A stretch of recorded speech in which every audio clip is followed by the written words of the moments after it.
நான் வந்து உங்களுடைய நிறைய வீடியோ பார்த்துருக்கேன். அந்த வீடியோலாம் பார்த்துட்டு தான் உங்கள்கிட்ட தெளிவுபடுத்திட்டு போகலாம் அப்படின்னு நான் வந்திருக்கேன். என்னுடைய கேள்வி என்ன அப்படின்னு சொன்னோன்னா, அப்துல் பாசித்தை பற்றி இப்போ ரொம்ப பிரபலியமாக தமிழ்நாட்டில் ரொம்ப பேசிக்கிட்டு இருக்காங்க. அவர் ரொம்ப தப்பு பண்ணிட்டாரு, நிறைய விஷயங்கள் பண்ணிட்டாப்புல அப்படின்னு சொல்லிட்டு ரொம்ப விஷயங்கள்லாம் பேசிக்கிட்டு இருக்காங்க. இதனுடைய முழுக்கமான தெளிவான கான்செப்ட் தான் என்ன? அவர் அப்படி என்ன தான் பண்ணிட்டாப்புல? தெளிவான விஷயம் எனக்கு சொல்லுங்கள். நிறைய பேருடைய காசை முதலீடு செஞ்சு அதை லாஸ் ஆக்கியிருக்காரு. நிறைய பேருடைய காசை ஏமாற்றி வாங்கியிருக்காரு. மனைவிக்கு உண்மையாக இல்லை, அது மாதிரி பெண்களுடைய விஷயத்தில் ரொம்ப வீக்காக இருக்கார். இந்த மாதிரி பல்வேறு வகையான குற்றச்சாட்டுகள் வந்திருக்கு. அது உங்களுக்கு நல்லாவே தெரியும். இப்போ இதனுடைய தெளிவு என்ன, இந்த முழு விஷயங்கள் என்ன, எப்படி இந்த வீடியோ வந்துச்சு, ஏன் உங்கள் வீடியோ வெளியிட்டாங்கன்னா, வீடியோ வெளியிட்டது ஆர்எஸ்எஸ்காரன் கிடையாது. இவங்க ஒரு முஸ்லீம் ஜமாத்தில் உள்ளவங்க. அவங்க இப்படி பண்ணது ஒரு ஆச்சரியமான விஷயம் தான். அப்படி பண்ணியிருக்காங்க. அதனுடைய பின்னணி என்ன, அதை நம்ம இப்போது தெளிவாக பார்க்க போகிறோம். இவ்வளோ விஷயங்கள் நம்ம இப்போ கிளியர் பண்ண போகிறோம்.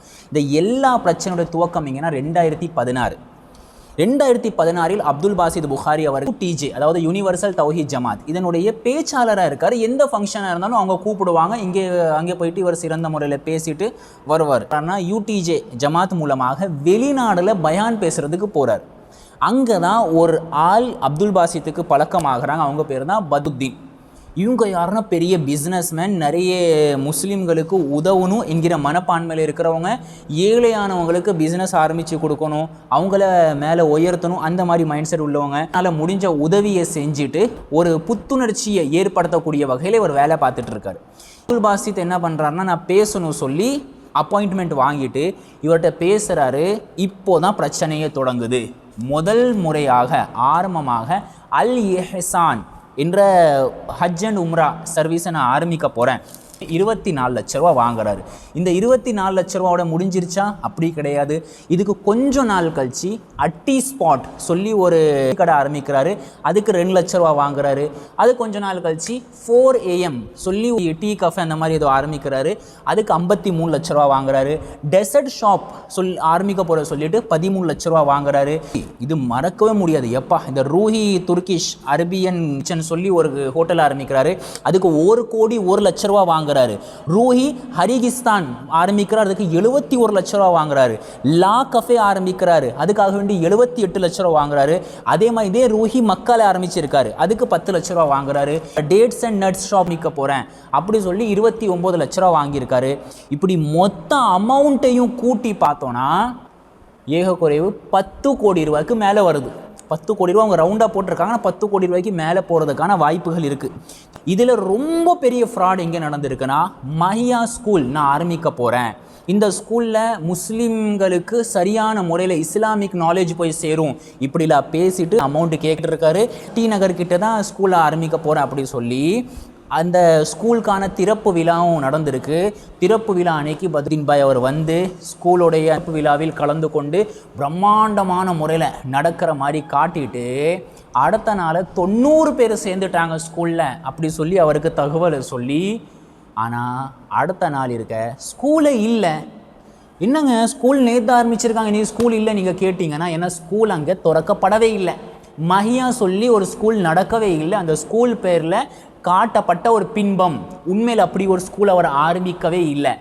இதே மாதிரி தான் இன்னொரு ஆள்கிட்டையும் ஒரு 1 கோடி ரூபா கிட்ட வாங்கியிருக்காரு. கீழக்கரைக்காரர் நினைக்க பேர் சொல்லப்படலை. அவர் சொல்கிறார், நான் தான் இந்த ஸ்கூலுடைய ஓனர்னு என்கிட்ட பேசினார்.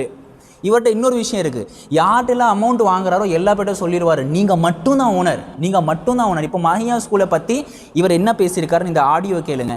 தெளிவுபடுத்த வேண்டிய நேரம் இதுன்னு நினைக்கிறேன். அதாவது என்னால் ஒரு நிறுவனம் நடத்தப்படுது மஹியான்னு சொல்லி. அந்த நிறுவனத்துக்கு கீழ் நிறைய நிறுவனங்கள் இருக்குது. அல்ஹம்துலில்லாஹ் அல்லாஹ்வோட இதுவே கொண்டு பல ஆண்டுகளுடைய சிரமத்துக்கு பிறகு ஒரு நிறுவனத்தை நடத்திட்டு இருக்கிறோம். அதில் பல தொழிலாளர்கள் இருக்கிறாங்க, பல பேருக்கு வேலை வாய்ப்புகள் கொடுத்துருக்கோம். நிறுவனம் சார்ந்த பல தொழில்கள் இருக்குது. அதில் உணவகங்கள், ரெஸ்டாரண்ட் இருக்குது, கஃபே இருக்குது, அப்புறம் அல் இஹ்சான் டூர்ஸ் அண்ட் ட்ராவல்ஸ் இருக்குது. அது டூர்ஸ் அண்ட் ட்ராவல்ஸ்னால் வெம்ராவுக்காக அழைத்து செல்லக்கூடிய அந்த நிறுவனம் இருக்குது. அப்புறம் ஐடியில் கொஞ்சம் நிறுவனங்கள் இருக்குது. ஸோ இதெல்லாம் நம்மளால் நிர்வகிக்கப்படக்கூடிய நிறுவனங்கள். இந்த முழு நிறுவனங்களும் என்னால் நடத்தப்படக்கூடியது தான். இந்த அரசாங்கத்துக்கு உட்பட்டு நேர்மையாக வரி கட்டி, ஜிஎஸ்டி கட்டி, ஐடி ஃபைல் பண்ணி, கணக்கு வழக்குகள், இது எப்படி இந்த நிறுவனம் ஆரம்பிக்கப்பட்டுச்சு, எந்த முதலீடு கொண்டு ஆரம்பிக்கப்பட்டுச்சு, எல்லா டாக்குமெண்டேஷனும் கவர்மெண்ட் ரீதியாக நம்மள்கிட்ட வந்து தெளிவாக அல்ஹம்துலில்லாஹ் முதலீடு கொண்டு ஆரம்பிக்கப்பட்டுச்சு. எல்லா டாக்குமெண்டேஷனும் கவர்மெண்ட் ரீதியாக நம்மள்கிட்ட வந்து தெளிவாக அல்ஹம்துலில்லாஹ் இருக்குது. இந்த நிறுவனங்களுக்கும் மற்றவங்களுக்கும் எந்த சம்பந்தமும் எந்த ஒரு தொடர்போ, வியாபார ரீதியான தொடர்போ அல்லது வியாபார ரீதியான முதலீடோ என் தரப்பு அல்லாத மக்கள்கிட்டருந்து இல்லை. இந்த மஹியா என்கிற இந்த இதுக்கு நான் மட்டும்தான் பொறுப்பு, வேற யாருமே கிடையாதுன்னு சொல்கிறேன். இவ்வளோ பேர் காசு கொடுத்துருக்காங்க.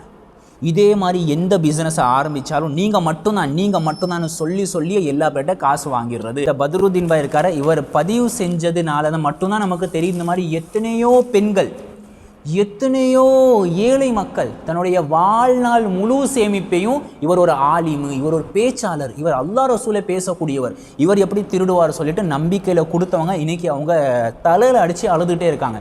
டிப்ரெஷனுக்கான மாத்திரையை சாப்பிட்டுட்டே இருக்காங்க. அதில் ஒருத்தர் என்ன சொல்கிறாருன்னா, இஸ்லாத்தில் மட்டும் தற்கொலை செய்வதற்கான அனுமதி இருந்திருந்தால் நான் கண்டிப்பாக அப்துல் பாசித் என்னை ஏமாற்றியதின் காரணமாக, எனக்கு ஏற்பட்ட இந்த மன உளைச்சலின் காரணமாக நான் தற்கொலை செஞ்சிருப்பேன். தற்கொலை செய்கிறவன் நிரந்தரமாக நரகத்தில் இருப்பான் என்கிற அல்லாஹுடைய இந்த ஒரே ஒரு வாக்கு தான் என்னை உயிர் வாழ வச்சுக்கிட்டே இருக்க சொல்லி அந்த மனுஷன் பதிவு செய்கிறாரு. இந்த தகவல் எப்போ வருதுன்னா, ஜூன் மாதம் தகவல் வருது. ஆனால் முன்னாடி இருந்து தொடர்ந்து மோசடி செஞ்சுட்டு தான் இருந்திருக்காரு. 2 வருஷத்துக்கு முன்னாடி நீங்கள் கொஞ்சம் யோசிச்சு பாருங்களேன், உங்களுக்கு ஞாபகம் இருக்கும். 2024 அப்துல் பாசித் மோசடி செஞ்சதாக பேச்சு ஓடிக்கிட்டு இருந்துச்சு. 2022 அப்துல் பாசித் மோசடி செஞ்சதாக பேச்சு ஓடிட்டே இருந்துச்சு. 2021 அப்துல் பாசித் பிஸ்னஸ் விஷயத்தில் மோசடி செஞ்சுட்டாரு. அதே மாதிரி யார் போதைப் பொருட்களை இறக்குமதி செய்கிறாங்களோ அவங்க கூட தொடர்பில் இருக்கார். இந்த மாதிரி பேச்சை ஓடிக்கிட்டே இருந்துச்சு. இப்போ நான் என்ன சொல்கிறேன், இந்த யூடிஜே ஜமாத்தில் உள்ளவங்க தான் புதுசாக ஏதோ பேசுனாங்கன்னு கிடையாது. ஆல்ரெடி தமிழ்நாட்டில் இந்த விஷயங்கள் மக்களுக்கு மத்தியில் இருந்திருக்கு. ஆனால் இவ்வளோ பெருசுப்படுத்தப்படலை. ஏன்னா இப்படி ஒரு வீடியோவாக பதிவு செய்யப்படலை. இந்த வீடியோ தான் இங்கே பிரச்சனை ஆச்சு. இந்த வீடியோ சரியாக தப்பாக நான் உங்களுக்கு பின்னாடி சொல்கிறேன். அதுக்கு முன்னாடி இந்த விஷயங்களை கிளியர் பண்ணிடுறேன் நான் உங்களுக்கு. அதாவது இவ்வளோ காசுகளை இவர் வாங்கியிருக்காரு, 10 கோடி ரூபா மொத்தமாக இவ்வளோ பிஸ்னஸுக்கு வாங்கியிருக்காரு சொல்லி அக்ரிமெண்ட் எப்போ போடப்பட்டிருக்கு? போன ஜூன் மாதத்துல தான் போடப்பட்டிருக்கு. அதுக்கு முன்னாடியே ஜனவரி மாதத்தில் இவர் ரொம்ப எல்லை மீறி நடக்க ஆரம்பிச்சிட்டாரு இப்படி சொல்லி பேச்சு ஓடிக்கிட்டே இருந்திருக்கு. உங்களுக்கு ஒரு கேள்வி வரும், இவ்வளோ பிஸ்னஸ் ஆரம்பிச்சிருக்காரு, லாபம் கொடுக்காம இருந்திருப்பாரு. லாபம் கொடுக்குறாரு, சரி நஷ்டம் ஏற்படுறது நார்மலான விஷயம் தான். நீங்கள் கேட்டிங்கன்னா ஒத்த பைசா கூட கண்ணில் காட்டலை, கணக்கில் காட்டுவார். இன்னைக்கு இவ்வளோ நடந்திருக்கு, இவ்வளோ பேர் சேர்ந்துருக்காங்க இந்த ஸ்கூலில், இந்த பிஸ்னஸில், டெசர்ட் ஷாப்பில் இவ்வளோ 1 லட்ச ரூபா ஒரே நாளில் லாபம் வந்துருச்சு, இப்படிலாம் சொல்லி பேசுவார். நல்லா பழம் மாதிரி பேசுவார். ஆனால் ஒத்த பைசா கூட கொடுத்ததே கிடையாது. அந்த ஆள் சத்தியம் பண்ணி சொல்கிறார். இன்னொரு விஷயம், இந்த பிரச்சனை இவ்வளோ நாள் இல்லாமல் தானே இருந்துச்சு. அவர் 2016 பணம் கொடுக்க ஆரம்பிச்சிட்டாரு. அதே மாதிரி இப்போவும் அமைதியாக இருக்க வேண்டியதான். நீங்கள் கேட்டிங்கன்னா இங்கே ஏதோ ஒரு விஷயம் வருது. ஜனவரி மாதத்தில் இவர் ரொம்ப எல்லை மீறி நடக்க ஆரம்பிச்சிட்டார், வந்துக்கிட்டே இருந்துச்சு. இவர் மலேசியாவுக்கு ஓட போகிறார். ஏன்னா நிறைய பேர்ட்ட காசு வாங்கிட்டாருங்க, இனிமேல் இந்தியாவில் இருக்க முடியாது. இப்படி நிறைய பெண்களை ஏமாத்தினது, விதவை பெண்களை திருமணம் முடிச்சு ஏமாத்தினது, இந்த விஷயங்களை கேள்விப்பட்டு இவரை கண்டிப்பாக பிடிச்சி ஆகணும் சொல்லி ஜனவரி மாதத்தில் முடிவு பண்ணுறாங்க யூடிஜியில் உள்ளவங்க. மார்ச் மாதத்தில் 21ஆம் தேதி தான் அப்துல் பாசித்தை இவங்க சந்திக்கிறாங்க.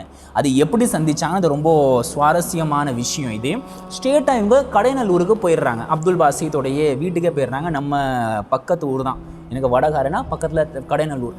அந்த ஊருக்கு போய் பார்க்குறாங்க. அப்துல் பாசித் வீட்டில் இருக்காரா பார்த்து, அப்துல் பாசித் வீட்டில் இல்லை, அவங்களுடைய தங்கச்சி மட்டும்தான் இருக்கிறாங்க. அந்த சகோதரிகிட்ட கேட்குறாங்க, உங்கள் அண்ணன் எங்கே? அதுக்கு அவங்க சொன்ன பதில், என்னுடைய அத்தாவுக்கு, அதாவது அப்பாவுக்கு உடம்பு சரி இல்லாதனால அவர் ஹாஸ்பிட்டலில் அட்மிட் ஆக்கப்பட்டிருக்காரு, அவங்க கூட தான் என்னுடைய அண்ணனும் இருக்காரு அப்படின்னு சொல்லி யார் சொல்கிறாங்க? அப்துல் பாசித்தோட சகோதரி சொல்கிறாங்க.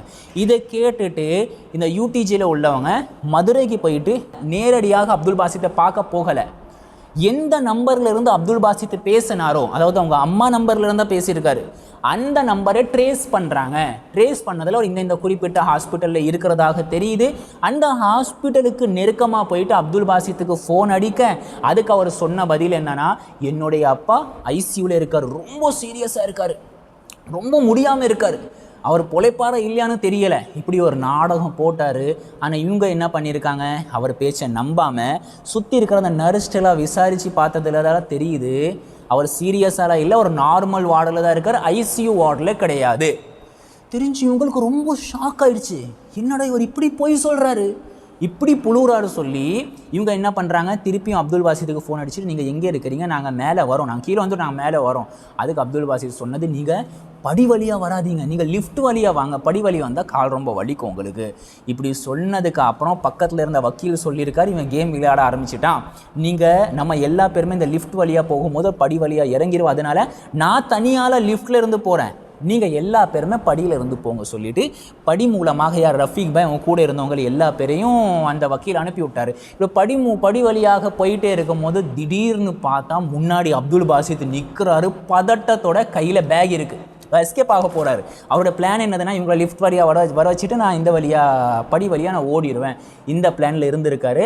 இவங்க பிடிச்சி கேட்டாங்க, என்ன பாசித் எப்படி பண்ணுறீங்க, நீங்கள் இவ்வளோ பெரிய இமாமாக இருக்கிறீங்க, உங்களுடைய பேச்சுக்கு இவ்வளோ பெரிய ரசிக வட்டாரத்தை அல்லாஹ் தஆலா உண்டாக்கியிருக்க, நீங்கள் ஏன் இப்படி பண்ணுறீங்க கேட்டதுக்கு இப்போ தான் ஒரு ஷாக்கிங் நியூஸ் வரும். அப்துல் பாசித் சொல்கிறாரு, நான் பல இடங்கள்ல இருந்து வட்டி வாங்கி மாட்டிக்கிட்டேன், அதனால் என்னால் ஒன்றும் பண்ண முடியாது, வசமாக நான் இங்கே சிக்கிட்டு உட்காந்துருக்க சொல்லி அப்துல் பாசித் புகாரி சொல்ல, அவங்க என்ன சொல்கிறாங்க, சரி ஓகே நீங்கள் மாட்டிட்டீங்க, அது வேறு விஷயம், நீங்கள் என்ன பண்ணுங்கள், ஒரு மாதத்தை ஒரு நாளை ஃபிக்ஸ் பண்ணுங்கள், நம்ம அக்ரிமெண்ட் போட்டுருவோம், நீங்கள் எவ்வளோ வாங்கியிருக்க சொல்லி நம்ம பத்திரத்தில் நம்ம பதிவு செஞ்சுருவோம். இந்த அடிப்படையில் ஜூன் மாதத்தில் ஒரு சிட்டிங்கில் உட்காடுறாங்க.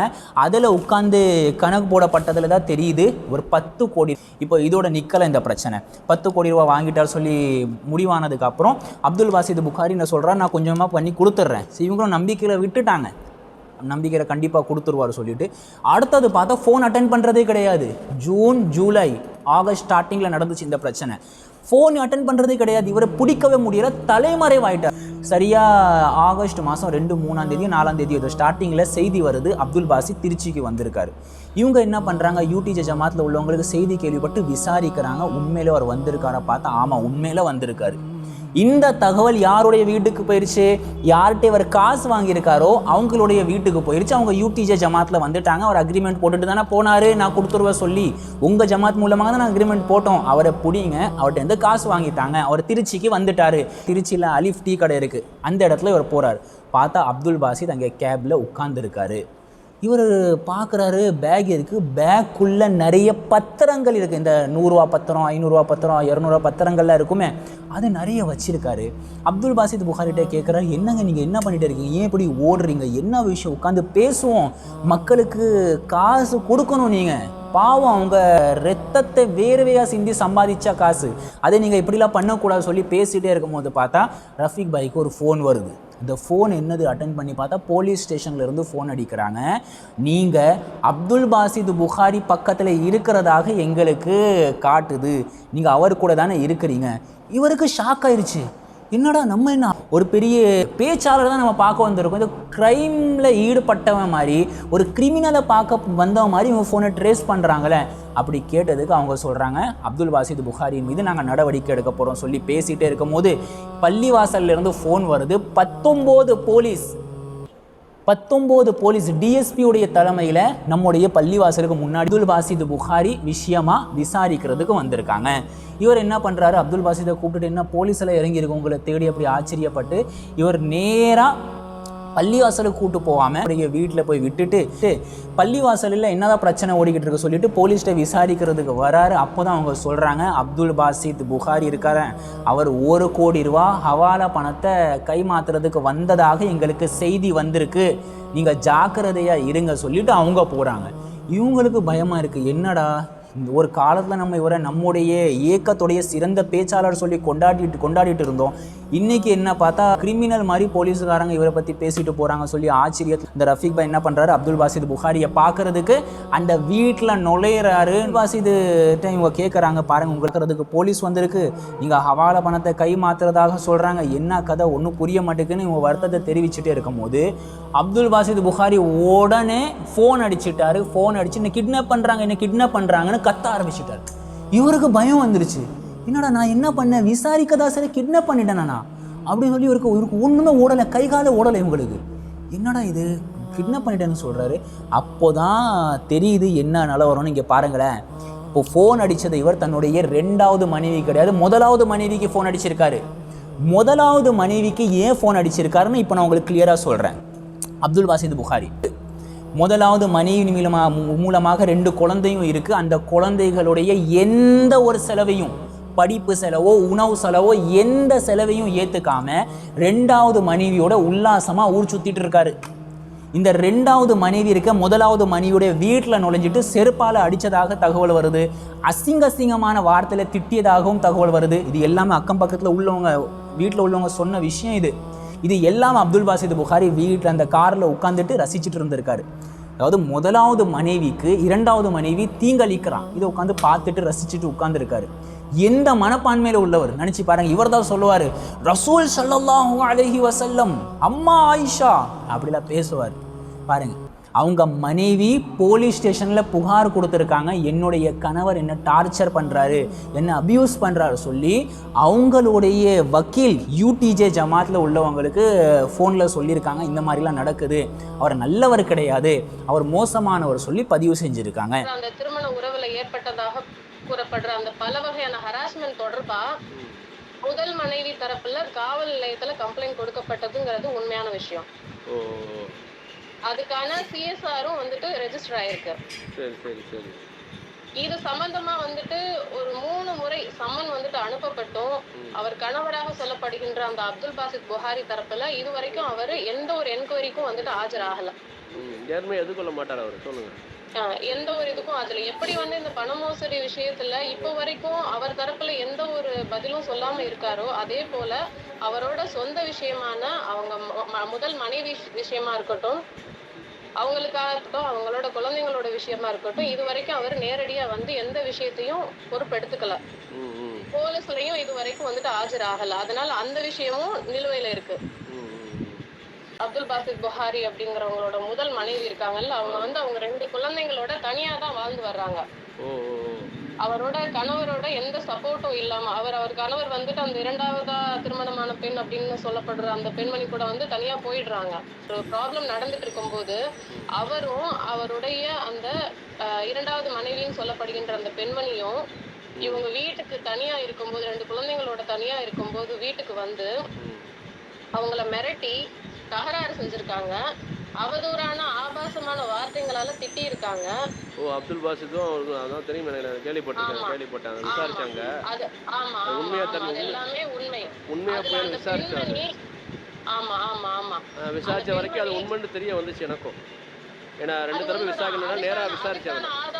அதுக்கான ஆதாரமும் கானத்தூர் போலீஸ் ஸ்டேஷன் இருக்குல்ல, ஆமா, அங்க வந்து ரெஜிஸ்டர் ஆயிருக்கு.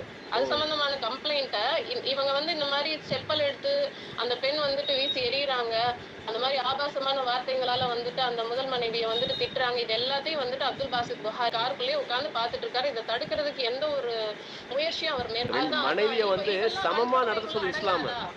மனைவியை வன்கொடுமைக்குள்ளதான் அடங்கும். ஆமா, மனைவியை சமமா நடத்த சொல்லுது. ஒரு மனைவியை வச்சு இன்னொரு மனைவியை தாக்குதல் உள்ளாக்கி அதை ரசிப்பது என்பது என்ன, அதில் கம்ப்ளைண்ட் வரைக்கும் போயிருக்கிற தகவல் வந்து எனக்கு இப்போதான் தெரியும். நான் எதுக்கு சொல்கிறேன்னா, நிறைய பெண்கள் அப்துல் பாசித்துக்கு பைத்தியக்காரத்தனமாக ஃபேன்ஸாக இருக்கிறீங்க. உங்கள்கிட்ட நான் ஒரு விஷயம் கேட்குறேன், உங்களுடைய கணவர் இப்படி இருந்தால் நீங்கள் உங்களுடைய கணவரை பாராட்டுவீங்களா?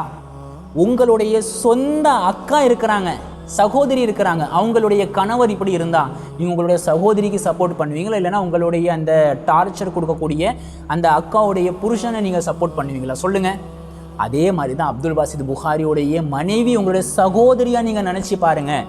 அந்த மனைவி ரொம்ப கஷ்டப்படுறாங்க, முதல் மனைவி. சரி, தலாக்காவது விடுறவ தலாக்கும், அதாவது விடுறதும் இல்லை, வாழவும் விடுறது கிடையாது, நாசமாக்கிட்டு இருக்கார் அந்த பெண்ணுடைய வாழ்க்கையை.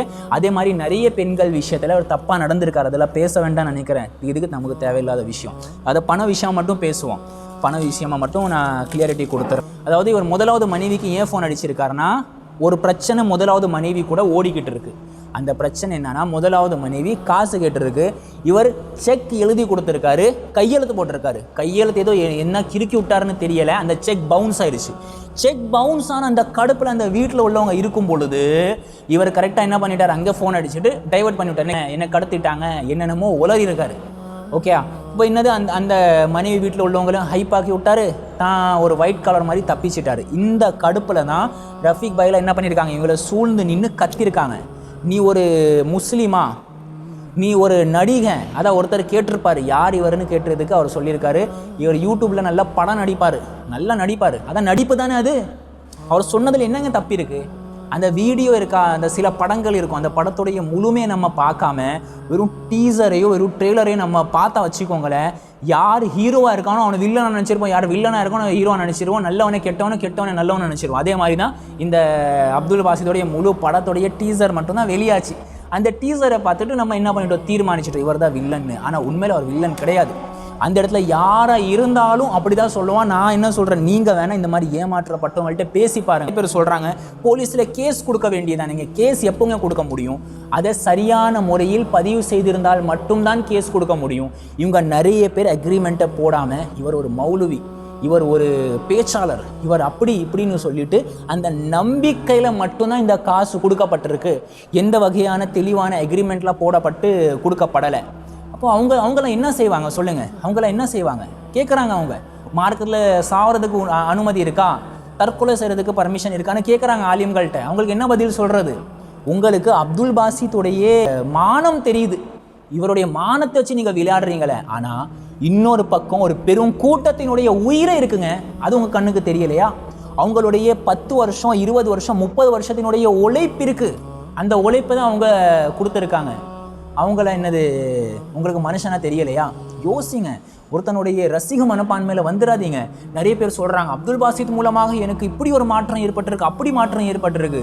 ரசூல் ஸல்லல்லாஹு அலைஹி வஸல்லம் சொல்கிற வார்த்தை கேட்டுக்கோங்க. பாவியாக இருக்கக்கூடிய ஒரு மனிதனை கொண்டு அல்லாஹு தஆலா இந்த மார்க்கத்தை வலிமைப்படுத்துவான், உறுதிப்படுத்துவான், நேர்படுத்துவான். ஞாபகம் வச்சுக்கோங்க.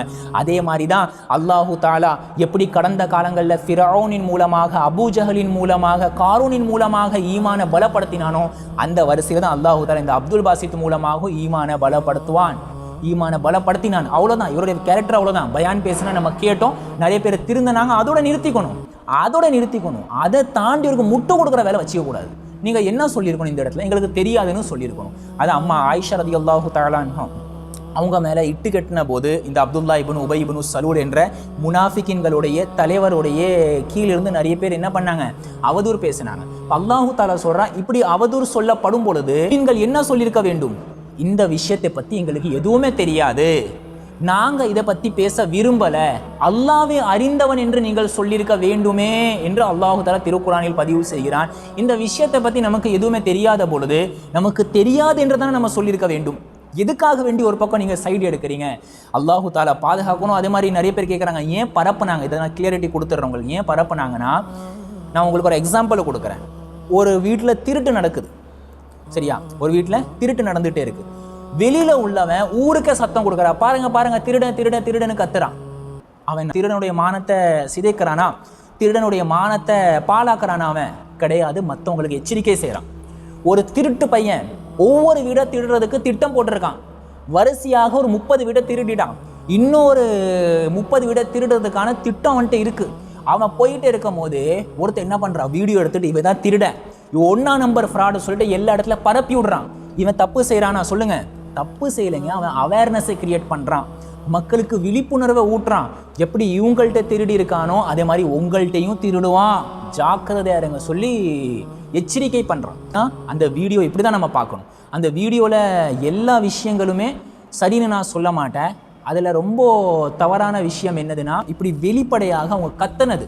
இந்த வீடியோவில் எனக்கு அதாவது ரொம்ப மைனஸை தெரிஞ்சு இப்படி கத்திரக்கூடாது. முதல்ல நீங்கள் விளக்கத்தை வெளியிட்டிருக்கணும். வீடியோவில் அப்படியே அவங்க பேசிடலாமா? அப்துல் பாசித் நிற்கிறார அப்படியே அவங்க பேசியிருக்காங்க மட்டும் சொன்னாலே போதுமானது. பாதி பேர் அமைதியாக இருந்திருப்பாங்க. என்ன பேசியிருக்கணும் அவங்க?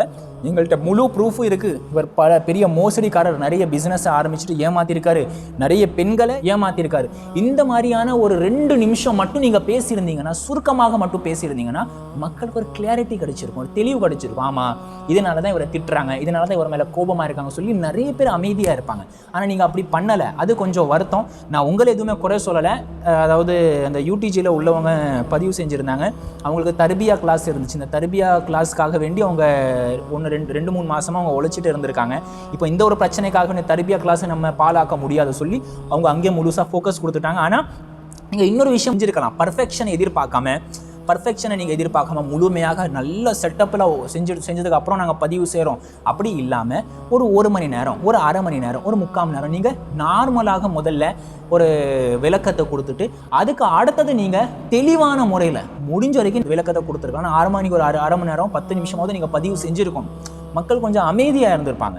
உங்களுக்கு ஒரு சப்போர்ட் கிடச்சிருக்கும். இது தேவையில்லாமல் நீங்கள் அறக்குறையாக முன்னாடி பதிவு செஞ்சு உங்களை பற்றி நீங்களே இந்த மாதிரி தவறாக பேசப்படுறதுக்கு காரணமாயிட்டீங்க. மற்றபடி உங்களை பற்றி எந்த ஒரு தவறான எண்ணமும் மக்களுக்கு வைக்கிறதுக்கான அருகதை கிடையாது. இந்த மாதிரி எந்த வீடியோவும் தயவு செஞ்சு பரப்பாதீங்க. அல்லாஹு தாலா போதுமானவை. இப்போ இந்த வீடியோவில் நம்ம எந்த விஷயத்தில் கிளியர் பண்ணியிருக்கோம், அப்துல் பாசித்தோடைய பிஸ்னஸ் மாடலை கிளியர் பண்ணிட்டோம், அவர் எப்படிலாம் மக்களை ஏமாற்றிருக்கார் அந்த விஷயத்தை கிளியர் பண்ணிட்டோம். அது அவங்களுடைய மனைவியுடைய பிரச்சனை, அவர் எப்படிலாம் கூட இருக்கக்கூடிய சகோதரர்களுடைய துரோகம் செஞ்சுருக்காரு, இந்த மாதிரியான எல்லா விஷயத்தையும் நம்ம கிளியர் பண்ணிட்டோம். தயவு செஞ்சு இந்த வீடியோவை நீங்கள் பார்த்தீங்கன்னா கிளியர் மைண்டோட பாருங்கள். எப்போ என்ன பாருங்கள், நீங்கள் காலையில் பாருங்கள், நைட்டு பாருங்கள், எப்போ என்ன பாருங்கள், நீங்கள் வேலை செஞ்சுட்டு இருக்கும்போது கேட்டுகிட்டே இருங்க இந்த வீடியோவை. ஆனால் ஒரு நடுநிலையாக இருந்து லாஜிக்கலாக இந்த விஷயத்தை அணுகுங்க. நீங்கள் தயவு செஞ்சு இதை உணர்ச்சி வசப்பட்டு அணுகக்கூடாது. அப்துல் பாசித் அவர்கள் நல்ல பேச்சாளர், நான் அங்கீகரிக்கிறேன், மக்களால் அங்கீகரிக்கப்பட்டவர். ஆனால் அவர் நல்ல மனிதர் கிடையாது. இதை நம்ம புரிஞ்சுக்கணும். அல்லாஹு தாலா அவருக்கும் ஹிதாயத்தை தரட்டும். எந்த கூட்டத்தினர்கள் அவரை ஒரு பெரிய சூப்பர் ஸ்டாராக கொண்டாடுகிறார்களோ அல்லாஹு தாலா அவர்களுக்கும் ஹிதாயத் தரட்டும். யூடிஜே ஜமாத்துக்கு அல்லாஹு தாலா உதவி செய்யட்டும். அஸ்ஸலாமு அலைக்கும் வரஹ்மத்துல்லாஹ்.